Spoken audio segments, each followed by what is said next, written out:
Hello YouTube, how's it hanging? It's Hurricane here from the Gamer Bros, and today I'm bringing you a brief tutorial on how to come back from a bad start in Call of Duty multiplayer.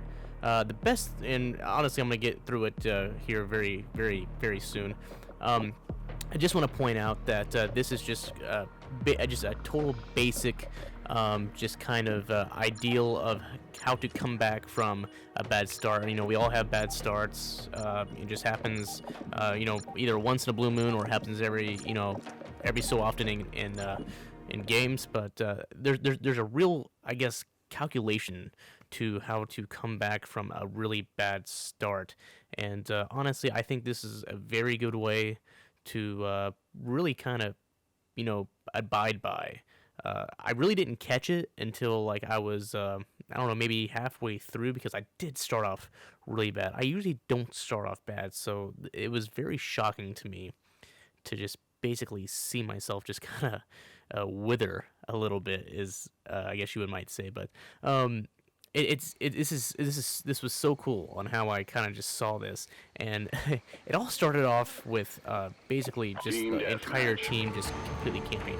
Of course, what you want to do is you want to find a gun that you're going to be very comfortable with, even if it's starting out. Even if just want to start off, I picked the MTAR, for example. Time to work, soldiers. And I felt really comfortable with the MTAR. I was like, what, Fog's one of my favorite maps. I feel like I'm going to do pretty good in this. And Fog's just one of those maps where there's just so many ins and outs of where you can go, how you can, I guess, flank in and out. And I see this guy up here, and I really don't know what to do. And he keeps going in and out. I'm going to be honest with you, I lose the gunfight, of course, you see there. But anyway, it's really just, this map's just got so many ins and outs and so many points where you can be at, and then the enemy will also be at. There's so many choke points. Like, I'm about to go over here, and there's a guy over here with an AK-12, and he is just, this is and I'm gonna be honest, this guy was camping, and he was camping hard. So it's just one of those things where you just kind of have to brush it off and just kind of go. You just gotta keep going. You can't just stop right there. Like right now, there's an IED right there, and I barely missed the ID. And I'm gonna be honest with you, I should have got that guy. I was laying on him pretty good with the Ripper.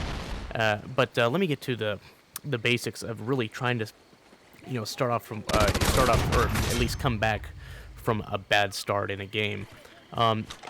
It doesn't matter if you start off 0-2, 0-3, 0-4, 1-5, 2-6, 3-7. It doesn't matter.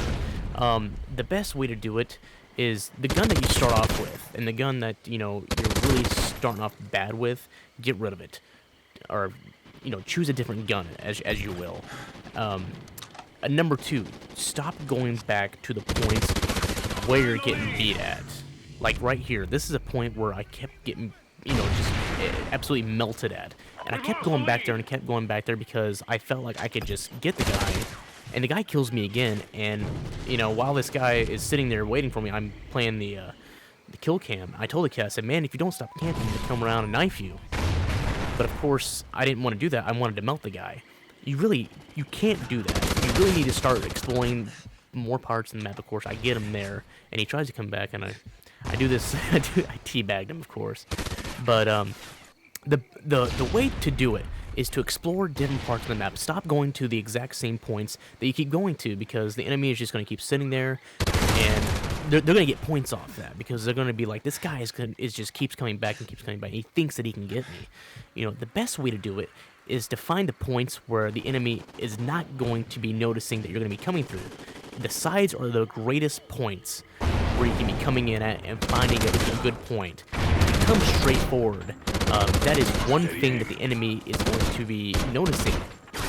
If you come from the sides, they're not going to notice it, because the peripherals in games are not built to see people from side to side.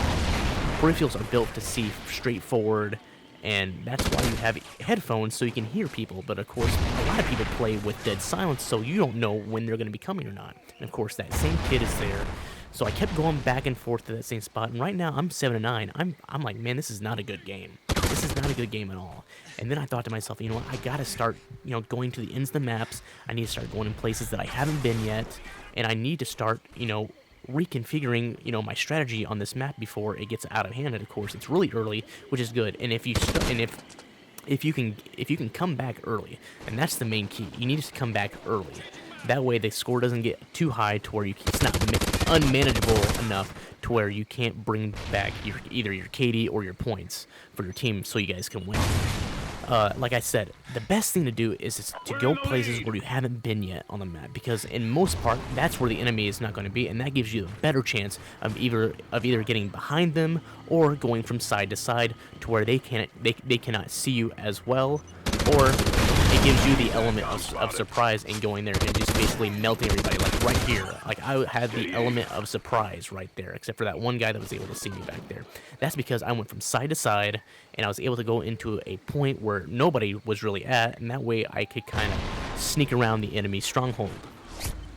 Number 3 is to know exactly what you're going to do before you do it. Now, a process in a game where you're either, down, or you're having a bad KD, or you're basically having a bad game just in general, slow down. Think before you do something. Like, okay, well, look on the mini map. Like, okay, well, this is where my team is right now. There's a good chance that there's going to be, a good, 2 to 3 people probably in this area, in this certain spot. So, let's, try and, if 2 people are going this way and 1 person's going this way, back up the person that's, the single. That way you have 2 stronghold going on the left and 2 stronghold going on the right. That is the best possibility of basically being able to either flank or go around, which is basically the exact same thing except in different context. But for the most part, just try and go in places where you haven't been yet. That is the single most effective way, because if you go to places that you've already been and you've been dying in the exact same places, the enemy's just going to be there waiting for you. And that's one reason why a lot of campers, excuse me, I don't mean to be saying campers, but a lot of people that don't move get their points, because they pretty much are like, okay, well, it's pretty much apparent that this guy is just going to be coming back, and I'm just going to be able to get points off of him, period.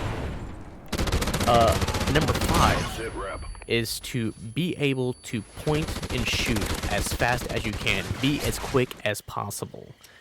That is one thing that a lot of players are not good at in Call of Duty. I think they're more of an ADS type player, which either gives them the element of the element of the upper hand, or it doesn't. It all depends on the type of gamer. Of course, here I get the Michael Myers, care package, or whatever you want to call it. But luckily, the guy didn't go for it. Either that or my teammate was finishing it off for me. But I pick up the Michael Myers, which really helps. I mean, if you're able to get a hold of either one of the in-game care package briefcases and try and complete the challenge for that, that is the best way of being able to come back. Regardless if it comes in a UAV, a guard dog, a hind, or anything of that matter. Anything that comes from blue case will help you incredibly. I think for the most part, one of the big reasons of being able to come back from a bad start is, number 1, being confident. Knowing that, hey, you know what, I'm 0-7 right now, but I'm going to come back before this game is over with. And right now I'm 32-15, and I started off the game, I think, 0-4 or 0-5, which is, pretty amazing, to be honest with you. I mean, I probably shouldn't have died 15 times. And I know the Michael Myers care package is helping me tremendously right now, which is awesome. I miss that guy, But for the most part, just being confident, knowing that you're going to come back and win this thing, Nice work, team. and get a higher KD. That is the best strategy of being able to come back from a game. That, and I think the number 2 biggest thing is switch guns. If you're not doing good with a gun, switch it out. Get a gun that you're really familiar with, and that is the best thing to do. Anyway, thanks guys for watching. I'm Hurricane. I'll have another video up soon, and I'll catch you guys later. Peace.